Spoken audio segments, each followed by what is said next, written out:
Look at that.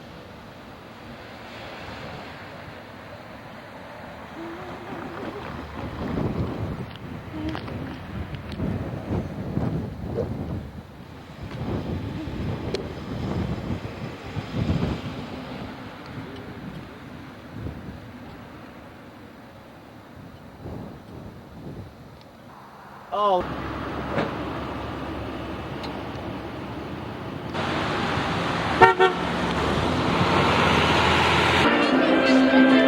Look who's up there.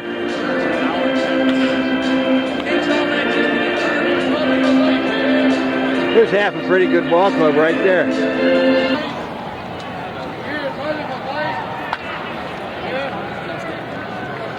Hey, Bud Light.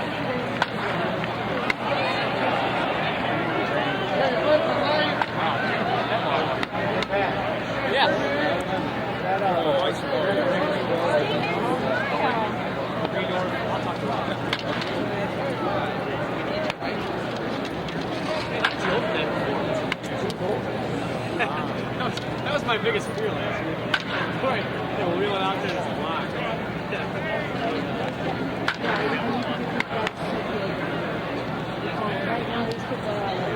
I know, but he has a note to get to Baylor. Here's why. Yes. He's got to go to Baylor. I can't do that. Thank you. Thanks, guys. Not the man we gotta worry about. I like it. I like it. 60.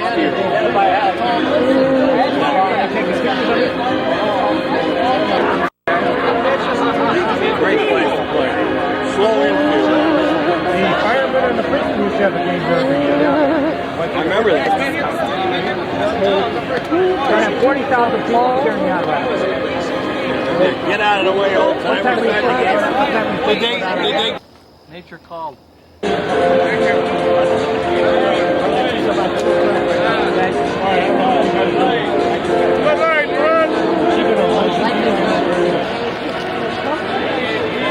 I think you're going to...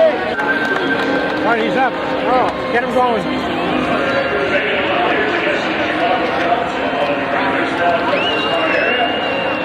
Don Burns? He's on the scoreboard. Get him on the scoreboard. Would you move? Sosa! Sosa! Oh, good. Oh, I missed it. Darn it all.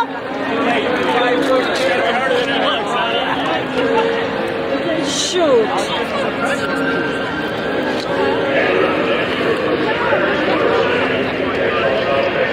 He was so worried.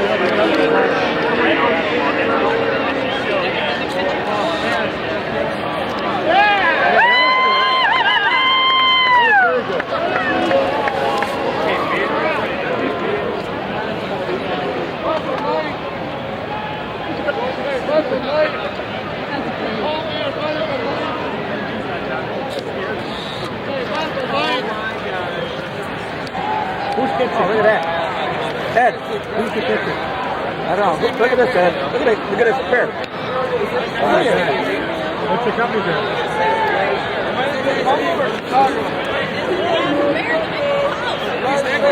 Gotta take a picture with him.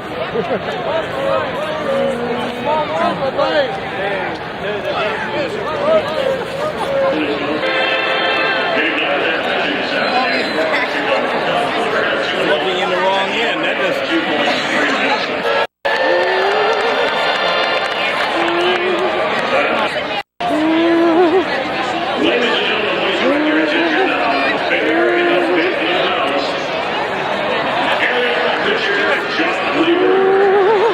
Put the camera down for a minute. Gil wants to take a picture.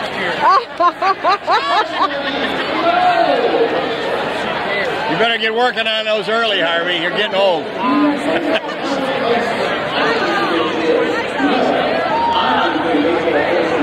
Don't pan too fast. Look this way, Jeffrey. All right. You need to get on a more rigorous training. That's why I want to come early, too. So you came early.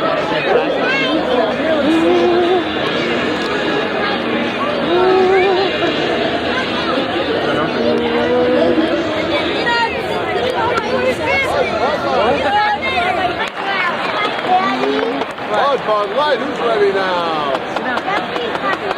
Sit here. Bud Light. We'll switch it. We'll switch.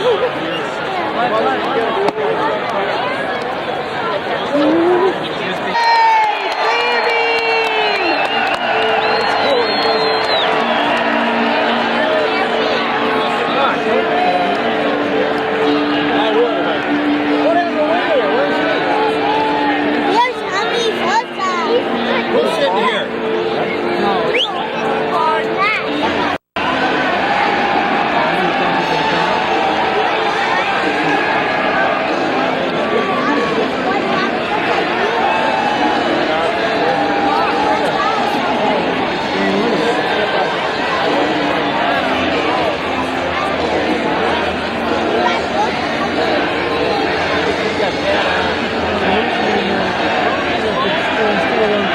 Get a Cubs. Grandma, probably not gonna get a Cubs picture because this is over by the Dodgers bullpen, not the Cubs. Probably gonna get a Dodgers, not the Cubs. Did you see John Shit? Marge? Ball 2, strike. There's 2 balls, 0 strikes. You gotta watch the game. Strike 1. You don't have a glove, right? Why am I on the hill? It's gonna hit me first. It's 2-1. 2-1. Yeah, I know. Up there.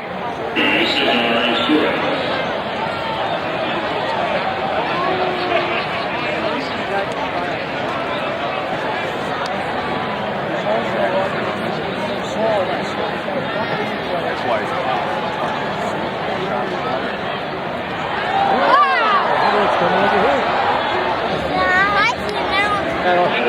But toward the end, he wasn't very happy, and I didn't know why. I felt a change in his attitude. Yeah, you know what I mean? Yeah, and you know what it was weird? It was because it was like, Hey, don't stop. come on, Sammy.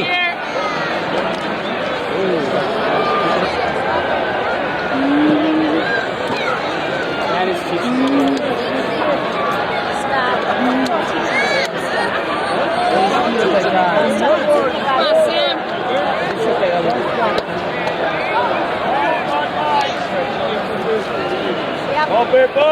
That's not running the whole time, is it?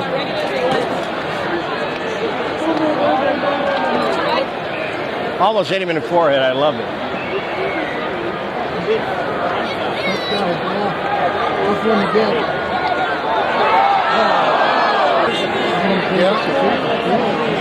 It's set up again. Oh, did you?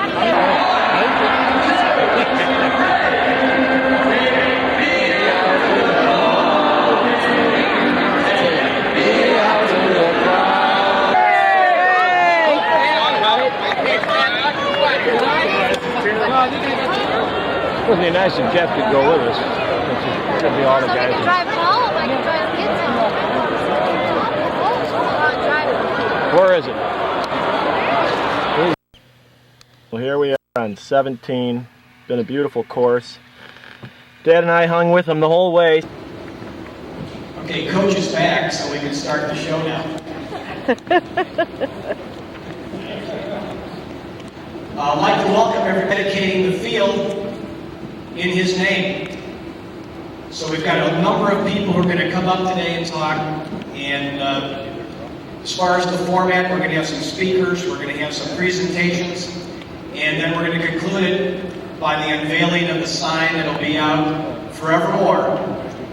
Be called Don Burns Field. So while we may have lost one day because of Mother Nature, there's a lot of days in the future that'll never rain on that field. So let's start the program off, and we'd like to bring up Jim Fortiseri, the head coach, okay? And he's going to be starting the program off. And Coach, come on up. And also we want to thank Coach for his cooperation in making all this happen for Coach Burns. Jim.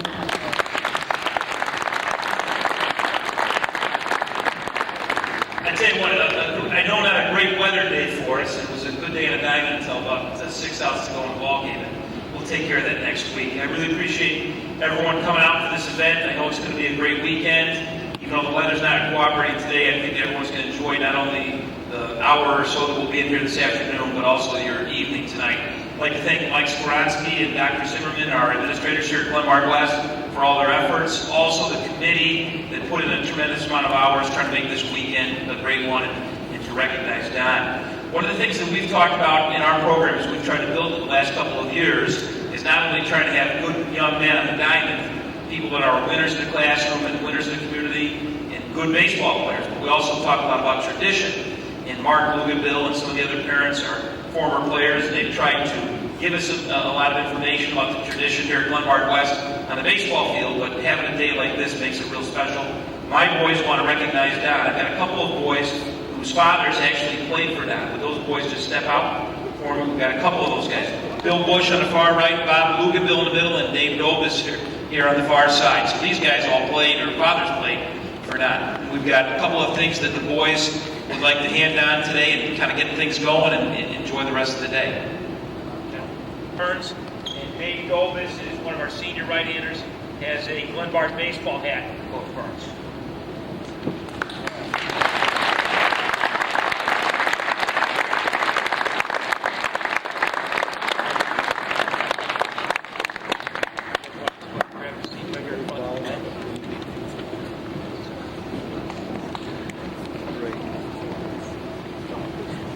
Thanks, Coach. Thanks, Coach, and thanks, guys.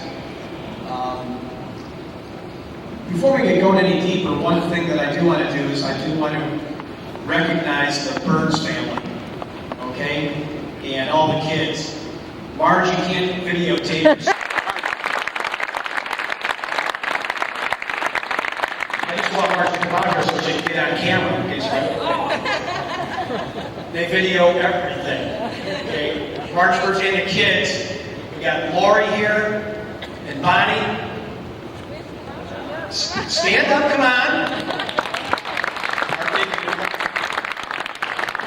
And then we got the three guys, all of whom were great players here at Glenbard West.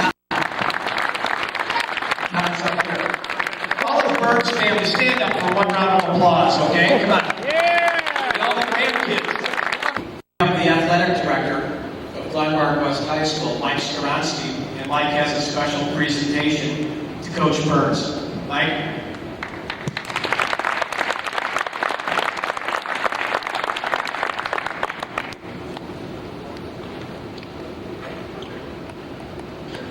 I'd like to welcome everybody here to Glenbard West. I know many of you are out-of-towners and are back for the first time in a while.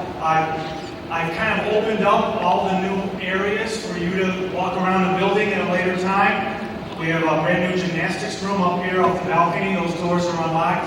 We have a fantastic exercise room just below us, what many of you knew as the track. Feel free to walk down there, and also the field house begins beyond that wall. So feel free when the festivities are over to kind of walk around the building and enjoy the sights.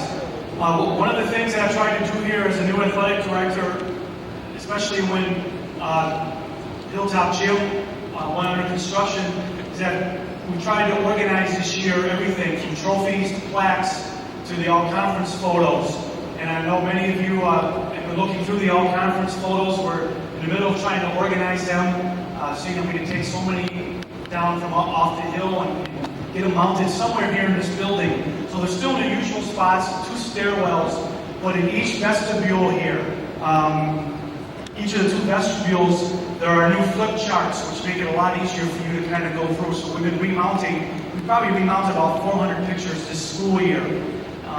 So you feel free to, much easier for all of you to be able to go through the flip charts. I'm trying to get them in order as I've been finding them in various corners of Glenbard West. So the early years are kind of in this vestibule. I kind of got them in order, in time order, with this first and this and the far north vestibule kind of more recent. What I'd like to do is have Coach Burns again. You want to step up here for a second? This token of thanks and appreciation is from the athletic department here at Glenbard West for all of the fantastic years, dedication. They amount of time he put in here, the fantastic number of great stories that are just floating around the building. And everybody knows who Coach Burns is. And we'd like to just show our appreciation here with the athletic department with a jersey for him that we hope he'll like and appreciate and be able to enjoy. Coach, thank you.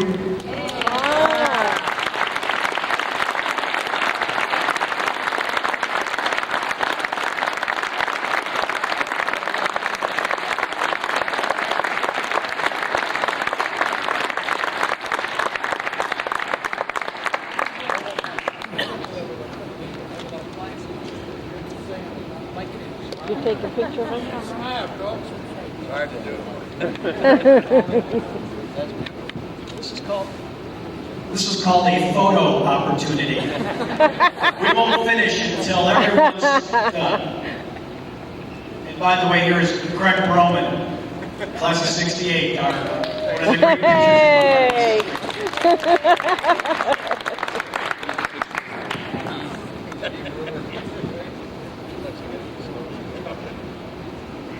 Well, thanks a lot. I really appreciate that. That's beautiful. Coach Burns just whispered in my ear and he said he's going to be available afterwards for photographs with that for $5. And something to help the program. Mike Strasky, let's hear it for Mike. Thank you very much, Mike.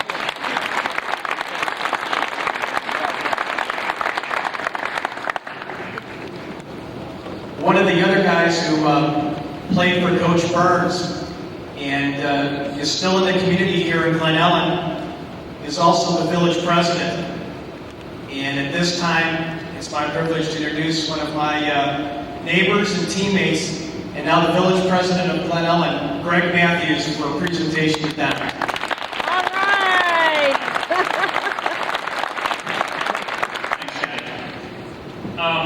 I can't tell you how much fun this is for me in terms of some of the jobs I have to do as village president, but just a little story. About a year ago, there was a couple of guys sitting in a car, having met with Coach Burns, and kind of a conversation came up. We got to do something for Coach Burns. What can we do? We need to talk to some people. And you see, any number of folks have got together, formed a committee to make this event possible and to make the name in the field possible for Coach Burns. One thing that was really important to him when I was a player was the character of the team. I understand you guys are known to have a lot of fine character, and we appreciate that, and I'm really glad that you could be here for this. But anyway, one of the nice things about being village president is that I have some power. I got to call this Don Burns Day, and so it is. And I also had a proclamation which I read at our last village board meeting, which is on TV. Any of you care to turn on Channel 18, you might be able to see the replay. But Don, I want to present you with a proclamation from the village. If you could come up and join me, please. It goes like this. Whereas, this is kind of legal proclamation language. Whereas Don Burns began his coaching career at Lombard West High School in 1957 and was named head varsity baseball coach in 1960, a position he held until his retirement in 1989. And whereas, under his guidance, Lombard West teams captured 4 West Suburban Conference titles, 12 district titles, 5 regional titles, and 1 Summer League championship. And that's not to mention the league collegiate championships along the way. And whereas in 1982, Coach Burns was elected by 600 Illinois coaches to the prestigious Illinois High School Baseball Coaches Association Hall of Fame. And whereas a group of Coach Burns' former players are honoring him with a special tribute on Saturday, April 27th, which will include the retiring of his number 20 jersey and naming of Lombard West baseball field at Village Green Ball Fields to Don Burns Field. Now, therefore, I, Gregory S. Matthews, President of the Village of Glen Ellen, Illinois, do hereby proclaim Saturday, April 27, 2002, Don Burns Day, and call upon our residents to join in the celebration of the contributions of Lombard West's beloved Coach Burns, who enriched and inspired the lives of so many young people with his dedication and energy, his insistence on excellence and high standards of sportsmanship, and his love of his players at the game of baseball. And I just want to present this to you.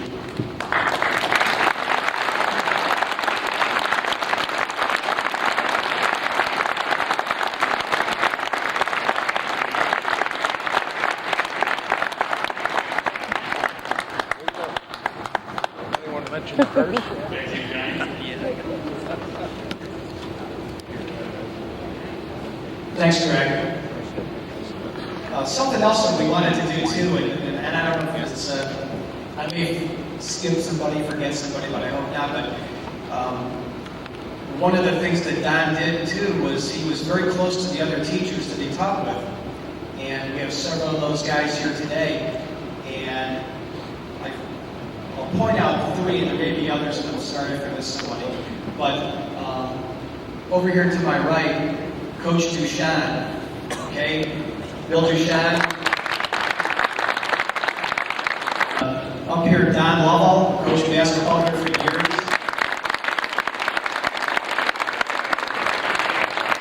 Choir, one of the greatest choirs of all time. And the choir director, now retired, one of the all-time greats, Dick Whitecap.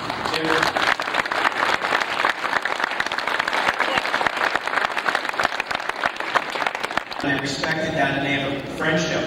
In fact, Dick Whitecap was telling me how Birdsey would break them up in the lunchroom when they would eat and talk and tell stories. And that's what it's all about, is making friends and keeping friends forever.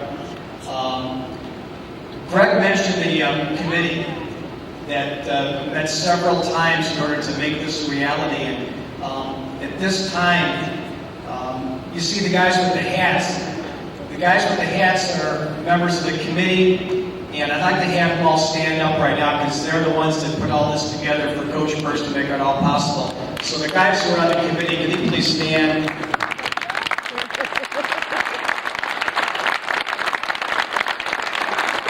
And just remain standing for one reason. We've got time.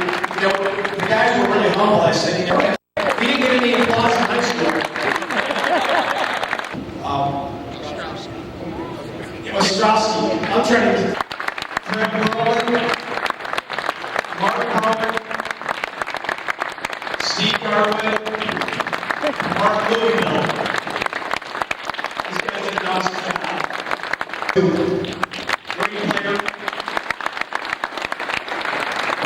66, how about that? These guys came in on their own road.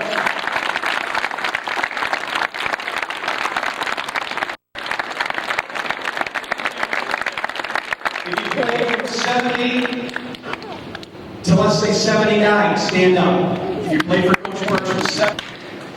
The purpose of this exercise is to let you know that you have players who have come in here to honor their coach from 3 decades. 3 decades of players, and there's going to be a heck of a lot more tonight at Arrowhead Golf Course who are coming in for tonight's stuff. So take note of that. 3 decades of players that love this guy so much.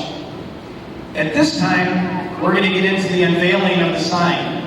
And Dick Malasek and the guys, I know we've got it buried someplace, but all the guys are going to bring it out. I'd like to have the committee guys come up here. And Dick Malasek, of course, who made the sign, come on up here. And we're going to ask Village President Matthews to assist in this process, but this sign will be up at the field forevermore as soon as we get a dry day and some good concrete.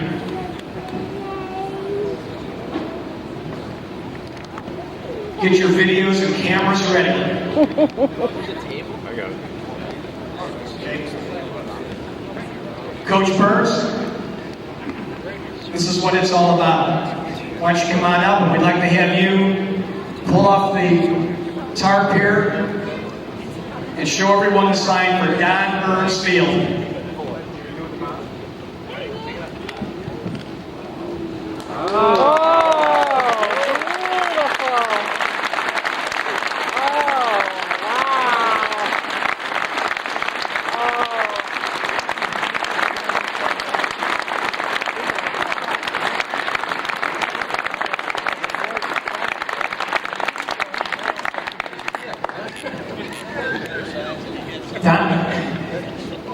Dick Malasek again made this sign, but this will be up in the field, and I think the sign tells it all. Beautiful. Ladies and gentlemen, Don Burns.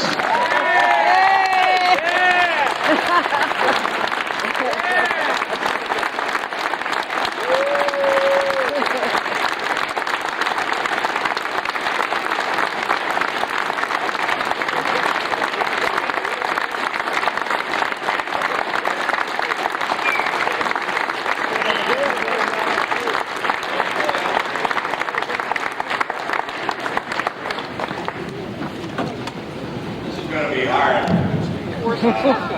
Oh, I'm sober.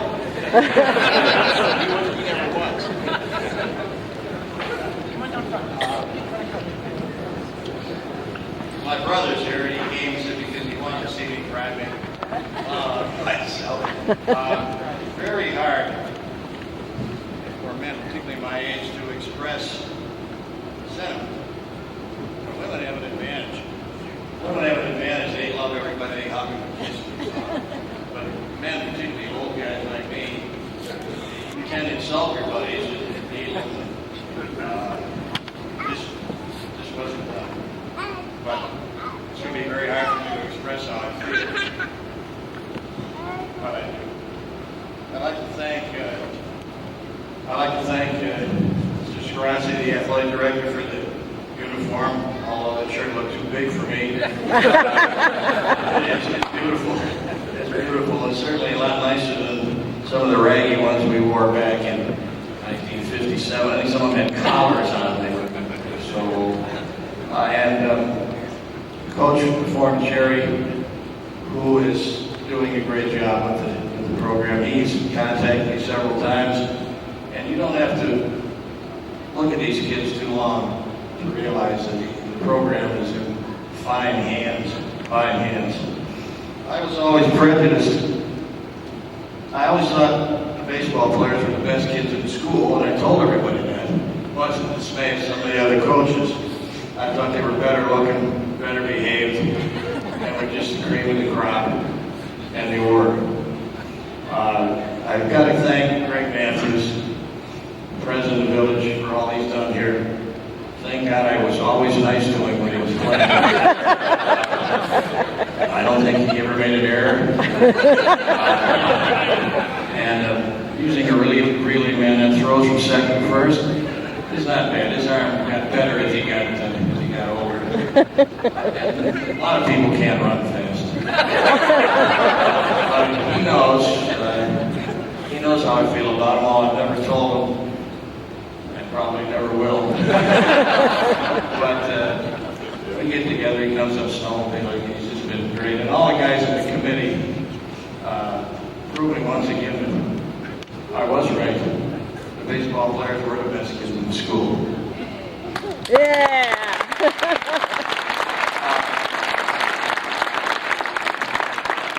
It's particularly nice to have this year, because this is the 40th anniversary of our first championship. It's up there somewhere. There it is, 1962, which was a special year for me.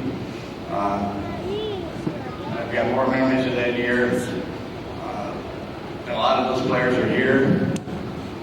We have the matching jackets that Bill Patterson had made up for all the old guys. Fortunately, he bought all extra larges.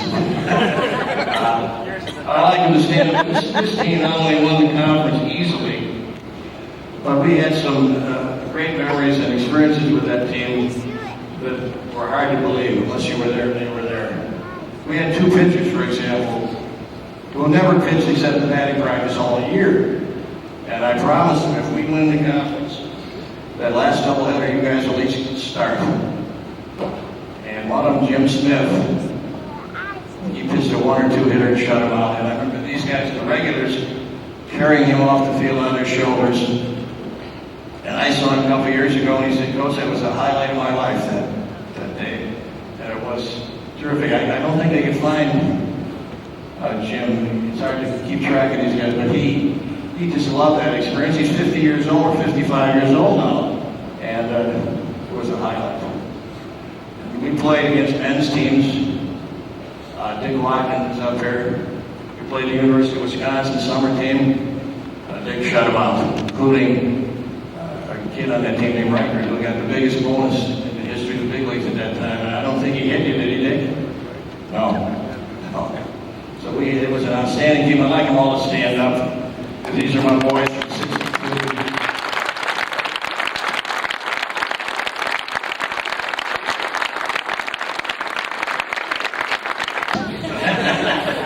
Except the players are bigger now. And they lift weights. We thought that was evil back then. That was a great team there. We have other players here that came from all over the country. And there's a lot more coming to be there tonight. And I cannot express how that makes me feel. And I talked to him on the phone, and I can't talk for 5 minutes on the phone with these guys. They call and we talk for an hour because we start talking about the experiences that, unfortunately, you boys will not be able to have because it isn't done anymore. But we made 2,000, 3,000, 4,000 mile road trips every spring and play all over the country against men's teams, ex-professionals, college boys. So when we came back and played against your high school kids, it looked easy. It wasn't. It was a great experience. We sold candles, ran raffles, raffled off TVs, ran steak fries, and raised the money, and it was just a great time. Great time. I was hoping that we could talk out at the field because I'd like to talk to parents. Are the parents of current players here? I hope so. Some probably they went home or all went. I can remember when I was playing in high school, the first thing I looked for when I got off the bus to see if my father was there. And he, in those days, high school baseball has come so far, it's unbelievable. There were no stands or anything, and I would watch her black Oldsmobile. If I saw the black Oldsmobile, there were probably 2 fans at the game. But I knew he was there, and it made a difference to me. So if you parents are supporting your boys, it's great. I'll tell you something else. When they're through playing in high school and they're gone, you're going to miss them. Bad? No. Anyhow, I'd like to say a few words to the current players. They mentioned character before. And if you watched the NFL draft last week, almost every executive that stood up in the interviews and talked about who they're going to draft mentioned character. Character, character, character. We want people that we can count on that are dependable and are good people. It's more important that they draft good people than good football players. Well, it's nice when you have both good baseball players. So character is becoming more and more important because the society seems at times to be collapsing around us. So baseball and other sports are more and more important now than they used to be. Now, I have some quotes here I was going to use, but one of the quotes I found on my little quote book was by some well-known writer that the best thing baseball has going for it is its past, because baseball has traditions that go back forever. Major League Baseball is in big trouble, and if they go on strike, they'll be really in big trouble. College baseball has advanced a lot, but if you check playoffs every year, it's virtually the same teams every year because they recruit better and they have more money than the other schools. So I'm convinced that the best baseball, the best place to coach, best place to play is in high school. The fields are getting better. You should see some fields we played on. They had a field out here. A cow wouldn't have been happy there. Our manager ran out to the mound of Rosenbag one time, broke his leg stepping in a hole. Your manager should not get hurt. And this big heavy kid fell right down in a hole. Harry Lewis, some of you may remember him. He was a good manager. But when you talk about character with high school players, it reminds me of signing contracts. When I signed my contract with the White Sox, I thought it was the greatest thing in the world. I came home, my mother asked me what I was doing. Why do you want to do that? It didn't mean anything to her, but to me it did. In that contract, I was forbidden from swimming, playing tennis, which of course only rich kids play tennis in Chicago, horseback riding, weightlifting, none of all these things were bad. But when I signed that contract, I swore on that contract that I would not do those things. And I love the game so much that they told me I couldn't eat milkshakes or whatever, I would have given that up. Now you boys have all signed a contract with the high school there, right? Training rules. The training rules have caused problems for coaches and players forever. Because there are some people that don't believe that a contract means if you can't give up drinking beer or whatever kind of exotic chemicals are popular now, if you can't give those up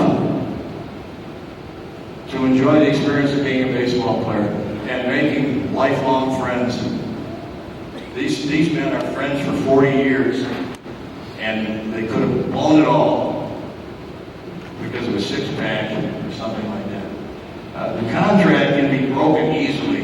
We all know that. You can get away with stuff. But you have to look in the mirror and you have to ask yourself, what kind of a human being am I going to be? And it teaches you self-discipline. And so you don't need a grown man standing there threatening you. You look and say, hey, I am not going to do this because I said I wouldn't do it. I don't want to lose my eligibility. I don't want to embarrass my parents. I don't want to let my teammates down, which is what you're doing if you break. But I can tell by looking at this group, thank God. I fought the hair battles in the 60s. And I still will not listen to the Beatles now. Those four fruity tooties came over from England, and all my players started growing a hair down in their ears. Mutton chops sticking out this far on the side of their head. Hair hanging out the back. Oh my teeth. And I used to tell them, so you can't, you go, you went to the principal said, you can't tell a kid to cut his hair. This is the 60s, kids are now human beings and have civil rights. You cannot tell them to cut his hair. So I would tell them, I cannot tell you to cut your hair, but I have to tell you that if two players are of equal ability, I'm always going to pick the kid with the shorter hair. I know that's not fair, and you can sue me now, but that's just the way I am. I've been around a long time. So the hair got shorter. Now thank God for these guys, Neanderthal guys, because hair wasn't a problem in the early 60s, but boy, in the 60s and 70s. One of my boys even had hair down there. His picture, I'm glad we don't have to go through that. Well, you know, they shave it off up to here and then that's scary. As long as you keep your hat on. Nobody will know this. Anyhow, it's hard for me to express just exactly how this makes me feel. Baseball coaches in general are sort of an anonymous group that sort of blend in the background. I had kids for years in driver ed, word I hate to use, and they would say, who's the baseball coach? I would have been the head coach for 25 years. They didn't know who the coach was. I have to tell you one story in driver ed. I was lecturing in class, and one girl said to me, Mr. Burns, how come you decided to be a driver ed teacher? Now that's a fairly good question. Nobody should ever make that decision. So I told her, I said, you really want to know? She said, yes. And I said, well, I was going to be a doctor. I was driving on a highway and I got hit by a semi and half of my brain was amputated. Most people would pick up on sarcasm. She said, how long ago did that happen?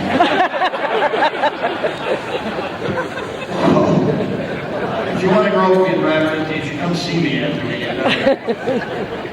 My wife told me, wouldn't it be hilarious if one of your old driver ed students shot you while you were getting out of that day?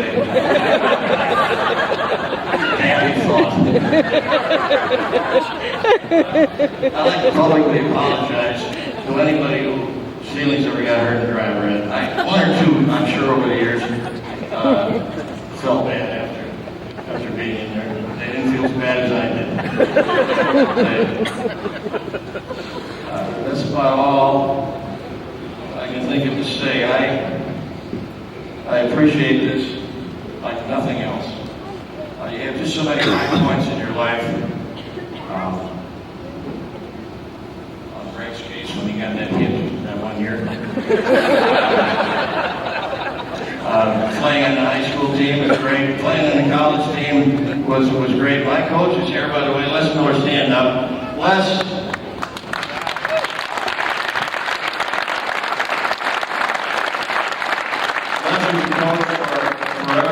UIC. in Chicago. In fact, they tore one school down, built another one while he was still there. So he's old. I'm almost as old as he is.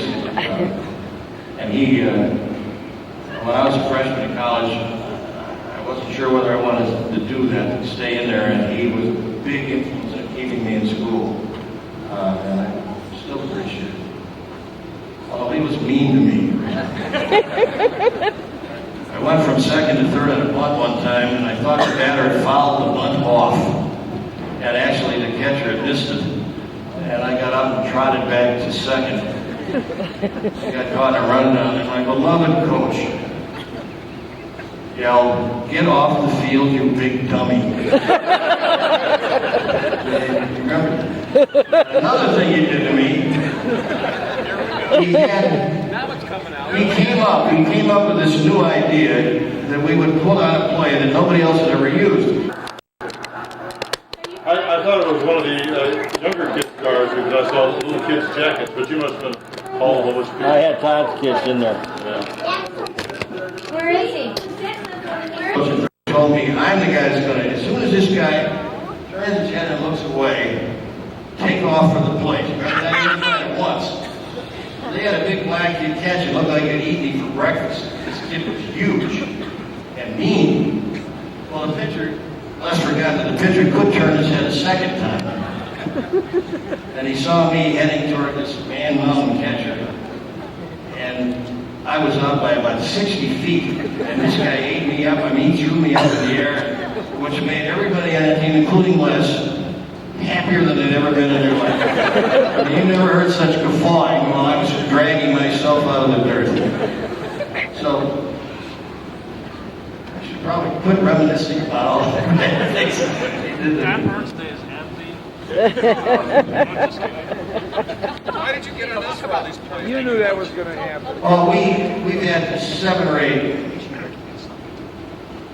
We've had 7 or 8 players from Lombard signed professional contracts. A lot of them went to University of Denver on scholarships, and a lot of them, 7 or 8 signed. Greg Roman, who doubles as a custodian in the high school weekends, signed by San Diego. I don't think Richie Burke, Sammy Taves, or Sam is here. Sam signed with White Sox. Angels, excuse me. Sam almost destroyed the Park District building out there in right field. You've never seen the ball hit the way Sam hit him. He could run, he was big. His throwing arm, well, nobody's perfect. Mike Oates, many of these guys all remember Mike Oates was a pitcher here. We'll probably see him tonight. He was about 6'5", shoulders that wide, arms real long, and he was a right-hander with a left-handed personality. Mike was written up in New Yorker magazine about 15 years ago as one of the 2 or 3 fastest, hardest-throwing pitchers ever to pitch in the minor leagues. A kid named Steve Dalkowski is the fastest. And Oates, they said, hit a guy in the leg, and you could see the signature of the president of the league in his skin. And if these guys up here that played with him know that Oates was just, he threw so hard and so wild that it was frightening even to get near him. He was alleged he brained somebody in the Pony League. He's the guy that got helmets brought in. Because without a helmet, you were risking your life. At Lions, we went over to play Lions, now called the Grange, I think. And it was one of those great days for baseball. We played at 10 in the morning, the wind was blowing in hard, it was 33 degrees, a little snow mixed with the rain. And no, you don't want to be there. You don't want a game right now. I never got a hit with the wind blowing in when it was cold. But we had Oates on the mound, this huge fireballer. The first kid from LaGrange comes up, and the pitch hits him right in the hand. The kid goes down, he's leaping around. The umpire rules foul tip. They rubbed him down for about 5 minutes. They put him back, and the next pitch hit him on the point of the elbow, shattering his left arm. Down he goes in the pile. They drag him off. They have a runner on first and no outs. The second guy comes up reluctantly, and the coach gives him the bunt sign and said, L-Y-O-N-S, he squared around and the pitch hit him on the Y. Went right over the bat and hit him in the chest, and it sounded like somebody hit the wall. He went, I'm gasping. The next guy came up, and thank God they have lines in the batter's box, because this guy was over near the bus. He was back like this, and he bunted the ball. He actually lunged in the bunt. Olds picked it up, threw it deep right center for a triple. So I went out and said, Mike, I think we have to make a change. Oh, okay. Well, when he pitched for Cincinnati, he got a huge bonus out of high school, $50,000, something like that. And I talked to him a couple of years ago. I said, tell me about your minor league career, because he didn't make the big leagues. He said, well, one night I had a 2-ambulance night. What? I said, well, the first inning I hit a guy in the chest and stopped breathing. They had to revive him. Oh my God. And about the 6th inning, I hit a guy in the head and they took him out in an ambulance. Right from home plate, directly into the ambulance. He said, every time we played another team in the league that had bonus players and money in, they wouldn't play them when I was pitching. So if you come over tonight, you see Mike. Well, another Mike, we used to play dodgeball here. Now, dodgeball is now a cruel sport. I saw a guy on ESPN, it's a little skinny, wimpy old guy. He said he still has nightmares about being hit with the volleyball when he was playing dodgeball. So they're not going to ban dodgeball because it's a cruel, inhuman activity to be hit with a ball from land. We don't want any negative things to happen. But when we played dodgeball in here, nobody threw the ball at the kids in the middle except Mike Oates. And he picked up a volleyball, it looked like a softball. He would get back about 4 steps and fire into the pack. And it was. And then the seniors would all laugh and slapped and dragged these poor freshmen off. It was brutal. Well, the last time we played, he was over here and all the freshmen were cowering in the corner. And as soon as he started running and raised his arm, the first 25 kids dropped to the floor, and this skinny little guy is standing in the back. And it hit him. I've never heard a sound quite like that. The kid went down, I'm sure he's probably a monk or something. He doesn't have any kids on this team. And if those sissies on ESPN saw Mike Oates play dodgeball, would have been banned years ago. Talking about cruel treatment. These bad. Hey, we have a million stories here. Oh, yeah, Russ Sumpkin's here. How can I forget Rusty? Russ, stand up and take your hat off. All right. Hey, Rusty! I'm the best Russ. I have a million Rusty. Russ was the head coach of Glenbard. One of those other Glenbards. Whatever, South. And he, Russ had it like many, was follically challenged. And was getting involved at a young age. He's overcome that, you can see. Well, the guy called me and said, Russ has got an Art Howe model. I thought that was a bat. It was fake hair. So, and he was so proud of that fake hair.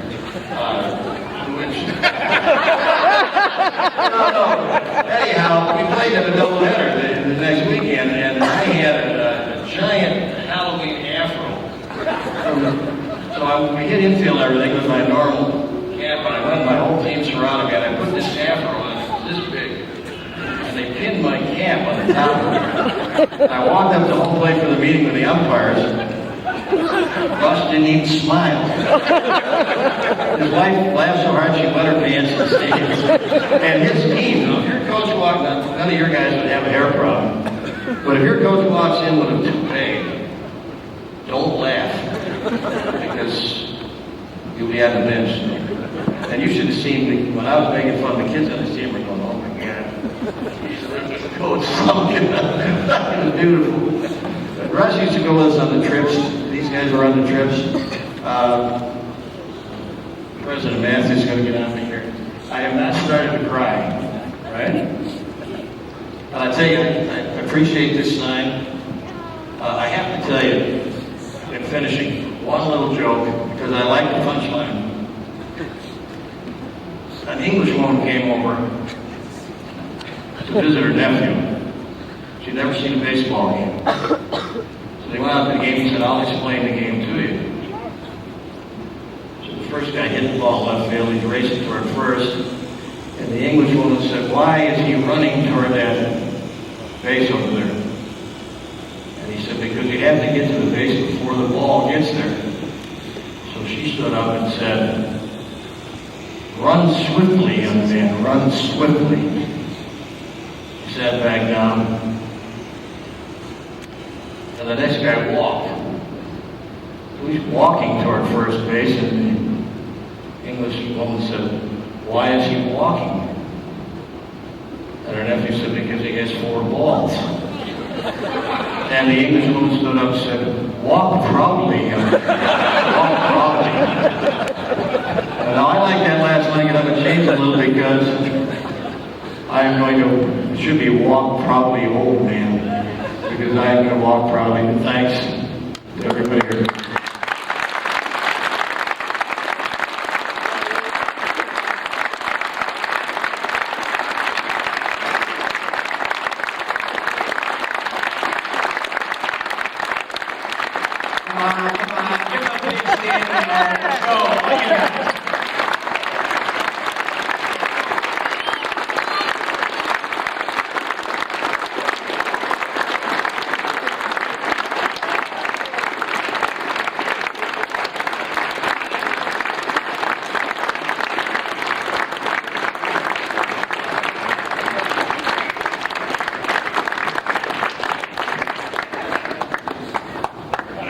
As they said in the about Roy Hodgson, well, here's the best there ever was.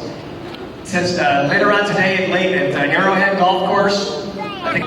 So if you've made plans, break them. If you plan to come, it's over at Arrowhead at 5, and we're going to hang here until the gang here kicks us out. But on behalf of the committee and everybody else here, everybody, thanks for coming. We'll see you a little bit later. And thank you, Glenn Marquez, for making this happen.